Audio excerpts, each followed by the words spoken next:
নিজেকে মুসলিম বলতে পারবো কিনা? অবশ্যই। কেন? যুক্তি দেব। একজন বলল রহমান আমারে তুমি মাফ করো। ডান দিক থেকে আব্দুল বাকি হাফিজাহুল্লাহ বলেন আল্লাহ আমারে তুমি মাফ করো।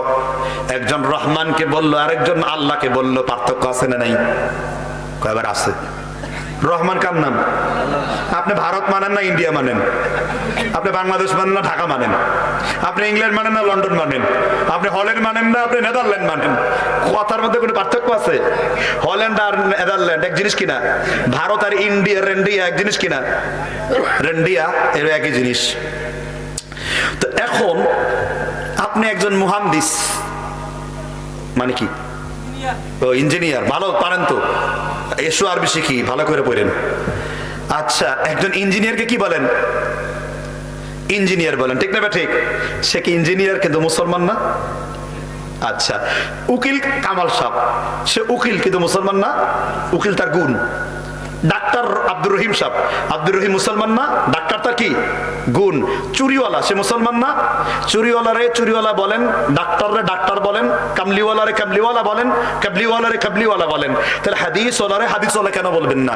আহলে হাদিস মানে হলো ইমাম শাফঈ বলেছেন ইদা রাআইতা রাজুলান মিন আসহাবিল হাদিস ফাকান্নামা রাআইতা নবী সাল্লাল্লাহু আলাইহি ওয়াসাল্লাম হাইয়ান। আমি যখন কোন হাদিসওয়ালাদেরকে দেখি মনে হয় আল্লাহর নবীকে জীবিত দেখি। সনদ প্রমাণিত তাজকিরাতুল হুফাজ, এটা উসুল হাদিসের উচ্চাঙ্গের একটি কিতাব। হাদিসের হাফিজদের নিয়ে এখানে আলোচনা করেছেন ইমাম যাহাবী রাহিমাহুল্লাহ। মিজানুল ইতিদালের মধ্যেও তিনি কিছু আলোকপাত করেছেন। সুতরাং আহলে হাদিস হলো মুসলিম, কিন্তু আমরা হাদিসকে অনুসরণ করে চলি। মুসলিম কিন্তু আমরা হানাফি মাযহাব অনুসরণ করে চলি।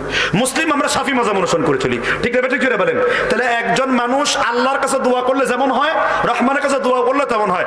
আমরা সামগ্রিকভাবে সবাই মুসলিম, কিন্তু আমরা আহলে হাদিস। হাদিসের যারা তাবিল করি আমাদের মধ্যে দুই প্রকার। একদল হলো আমাদের মুহাদ্দিস, আর আরেক দল যারা মুহাদ্দিসদের অনুসরণ করে চলে। যেমন আপনারা মুহাদ্দিসদের অনুসরণ করে চলেন। ক্লিয়ার নান? ক্লিয়ার।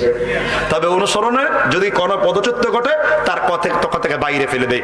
আলবানীকে আমরা সম্মান করি, কিন্তু হালুয়া রুটির দিনে আল্লাহ প্রথম আসমানে আসেন এবং তিনজন ব্যক্তির দিকে তাকান, ওই হাদিস হাসান বললে আমরা মানি না, কারণ হাদিসটা তাহকিক ঠিক হয় নাই। তার মানে আমরা আলবানীকে তাকলিদ করি না, আমরা আলবানীর তাহকিক করি। আলবানীর তাহকিক মেনে নেই, তাকলিদ মেনে নেই না। কথা বুঝতে পারছেন কিনা? তাকলিদ মানে অন্ধ অনুসরণ করা। আল্লাহ বুঝবার তৌফিক দান করুক। বুঝছেন তো নাকি? সামগ্রিকভাবে আমরা কি মুসলিম, কিন্তু বৈশিষ্ট্যগতভাবে আমরা মানহাজে আহলে হাদিস, কোনো সমস্যা নেই। বৈশিষ্ট্যগতভাবে মানহাজে হানাফি। হানাফিরাও নামাজ রোজা করে জান্নাতুল ফেরদাউস যেতে পারবে, আহলে হাদিসরাও নামাজ রোজা করে জান্নাতুল ফেরদাউস হতে পারবে। কিন্তু পার্থক্য কি? হানাফি নামধারী কিছু লোকের মধ্যে বিভিন্ন রকমের বরকতা। জিকির করলে কয় জিকির, আকের জিকির, খাকের জিকির, নাকের জিকির, লফসের জিকির, আবার জিকির খুলে লুঙ্গি খুলে মাথায় বান্দাবান্দি ইত্যাদি আছে। প্রকৃত দ্বারা হানাফির মধ্যে সমস্যা নাই, অরিজিনাল হানাফিরা ভালো। বুঝতে পারছেন কিনা? আবার আমাদের মধ্যেও যারা আছে আহলে হাদিস নাম দিয়েছে, কিন্তু টাকলুর নিচে কাপড় পরে, ব্যাংকের সুদ খায়, মেয়েদের সাথে জম্মের মতন আড্ডা পেটায়। এই লোক আহলে হাদিস হয় কি করে? আহলে হাদিস বুঝতে হবে বিষয়টা কি। হাদিস ওয়ালা এটা অনেক বড় ওজনদার শব্দ। আমি আহলে হাদিস হওয়ার এখনো চেষ্টা চালাচ্ছি। আল্লাহ যেন আমাকে প্রকৃত আহলে হাদিস হিসেবে কবুল করেন। সকল হানাফিরাও আহলে হাদিস, কারণ তারা হাদিসের অনুসরণ করে চলার দাবি করেন। ঠিক না? ঠিক যেটা বলে। সুতরাং বুঝবেন, বুঝাবেন, কঠিন হবেন না। আপনারা কঠিন হন, এই জন্যই মানুষ সঠিকটা গ্রহণ করে না। আপনারা যদি আপনার ভাইকে সম্মান করে কথা বলতেন, আপনাদের এই সহি দাওয়াতটা আরো পৌঁছে যেত। ঠিক না? ঠিক যেটা বলেন। কিন্তু এসে আঘাত করে কথা বলে। আর আমাদের দেশে কিছু কেমিস্ট্রি পড়ুয়া লোক আছে, এদেরকে দাওয়াত দিবেন 3 নাম্বার 4 নাম্বার বক্তা হিসেবে, এসে ফতোয়া ধরায় দেন কেন?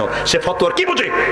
বিন বাজ বলেছেন রাহিমাহুল্লাহ, যে ব্যক্তি ফতোয়ার দায়িত্ব নিতে চায় সে যেন জাহান্নামে তার থাকা। আমি নিজেই তো ভুল, যে সম্পর্কে আমার তাহকিক নাই, আমি বলবো পরে গবেষণা করে ফতোয়া দেখে আপনাদের সামনে বলবো।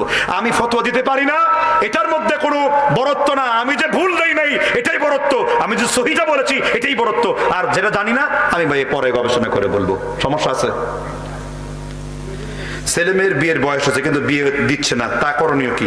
এই ছেলেমেয়েরা যতবার জেনা করবে, যতবার হস্তমৈথুন করবে, যতবার পর্ন ভিডিও দেখবে, নিজের যৌন প্রত্যেকটা পিতামাতা দাড়ি পাকা বুড়ার ইচ্ছা মতো আযাব হবে, এবং এগুলা আযাব গজবের কারণ হবে। সীমা লঙ্ঘনকারী। কোন সন্দেহ আছে? কোনো সন্দেহ নেই। টাকা আছে, পয়সা আছে না, এই হ্যাটম মারাতে কি হ্যাটম বাবা এত আপনার? হ্যাটম মারাতে আসছেন যে এখন বিয়ে দেওয়া যাবে না। নিকুচি করছে এইসব সমাজের, যে সমাজ ইসলাম মানে না। আমার সমাজ একটাই, মুহাম্মদ রাসূলুল্লাহ সাথে করা সমাজ। তোমার এই জাহিলি সমাজের সাথে আমার কোনো সম্পর্ক নাই। ঠিক না ঠিক জোরে বলেন। আল্লাহ যাকে ইচ্ছা সঠিক পথে হেদায়েত দান করেন বাকারা। তাহলে সবাইকে হেদায়েত দেন না কেন? এটা আপনি বুঝতে ভুল করছেন। যে প্রশ্ন করছে তারই হেদায়েত আল্লাহ দেন নাই, ঠিক না ঠিক? কারণ তার কপালে হেদায়েত থাকলে তার হেদায়েতের প্রশ্ন করতে পারতেন না। তারপরে আল্লাহ, আমি দোয়া করি আপনি যেন হেদায়েত পান। আল্লাহ সবাইকে কেন দেন নাই, এটা তাকদীরের মারাত্মক ব্যাপার। আপনার গল্প শুনে বারজাখি জগতের বুখারী শরীফের তাকদীরের দ্বারা একটা ঘটনা মনে পড়ে গেছে, বলবো নি ঘটনাটা। মুসা আলাইহিস সালাম যেই আদমের সাথে তর্ক শুরু করেছে, আপনি কেন ওই নিষিদ্ধ গাছটা খাইলেন, নইলে পৃথিবীতে আজকে এই অবস্থা হইতো না। আদম আর মুসার বাহাস। আদম আলাইহিস সালাম বলেন, মুসা তুমি কি তাকদীর বিশ্বাস করো না? আমার তাকদীরে লেখাই ছিল আমি নিষিদ্ধ ফল খাবে আর পৃথিবী তৈরি হবে আর এইভাবে বিচার ফয়সালা হবে। তো তাকদীর আল্লাহ এইভাবেই লিখছেন, একদল হেদায়েত পাবে আর একদল হেদায়েত পাবে না। তাকদীর আবার তাকদীরের দুইটা স্তর আছে, এই কঠিন আলোচনা করলে মাথায় নিতে পারবেন না। চারটা স্তরের যাবি বয়ান দেই। ঝুলন্ত তাকদীর কি, পরিবর্তনীয় তাকদীর কি, অপরিবর্তনীয় তাকদীর কি। বেশি বেশি মতিউর রহমান মাদানির আলোচনা শুনবেন। আমি আজকে এই দাওয়াতটা আপনাদেরকে দিয়ে দিলাম। বাংলা ভাষায় ভাষাভাষীদের মধ্যে সব থেকে বেশি গুরুত্বপূর্ণ আলোচনা তিনি করেছেন। আমি যখন নিজেও গাড়িতে থাকি সবসময় তার ফতোয়া ফারায়েজ আলোচনাগুলো শুনি। কেন? ইলম অর্জন করার জন্য, জ্ঞান অর্জন করার জন্য। আমাদের বক্তাদের কাছ থেকেও মাসআলা কম নেবেন। এর লেখাপড়া করার সুযোগ পায় না, সারাদিন ঘুমায় আর গাড়ি জার্নি করে। আর পড়বো কখন? খালি টাকার পিছনে করে। কথা বুঝতে পারছেন কিনা? আল্লাহ বুঝবার তৌফিক দান করেন। কালো জাদু থেকে বাঁচবো কিভাবে, বিরাট বড় আলোচনা। রুকিয়া সংক্রান্ত একটা আমার কোরআন রুকিয়া চ্যানেল আছে। কত আপনার জাদু সম্পর্কে জানতে মনে চায় সব এখানে আলোচনা করে দেওয়া আছে। বুঝতে পারছেন কিনা? জানেন না? আমার যে রুকিয়ার ভিডিও আছে অনেকগুলো, জানেন কিনা? সেখানে দেখে নেবেন। রুকিয়া মানে ঝাড়ফুঁক, কোনটা কালো জাদুর ঝাড়ফুঁক, কোনটা শরীয়ত সম্মত ঝাড়ফুঁক, এটা বুঝতে হবে। ক্বালা আ'রিদু আলাইয়া রুকাকুম, রাসূল সাহাবীকে বলছেন কি পরে রুকিয়া করো আমার সামনে বলো তো। বলেন আলহামদুলিল্লাহি রাব্বিল আলামিন আর রহমানির রহিম মালিকি ইয়াউমিদ্দিন। রাসূলুল্লাহ বা'সা শিরকুন, তোমার ঝাড়ফুঁকে কোনো শিরক নাই, করতে পারো। বুখারীতে হাদিস এসেছে এই ঝাড়ফুঁকের বিনিময় দুই রকম, একটা হলো জুআলা, একটা হলো ইজারা। এই যে সাহাবারা যেটা নিয়েছেন এটা জুআলা। আর যারা স্থায়ীভাবে এক জায়গায় বসে কাজ করে, ঘন্টার পর ঘন্টা শ্রম দেয়, এটা হলো ইজারা। এই ক্ষেত্রে ইনসাফ করতে হবে, জুলুম যাতে না হয়। সালি আল মুনাজ্জিদ হাফিজাহুল্লাহ 1848 নম্বর ফতোয়ার উত্তরে জুআলা এবং ইজারার ভিত্তিতে, এবং ইমাম কুদামা মুগনিলি ইবনে কুদামার মতে এটা জায়েজ বলে ফতোয়া দিয়েছেন। আল্লাহ বুঝবার তৌফিক দান করুন, আমিন।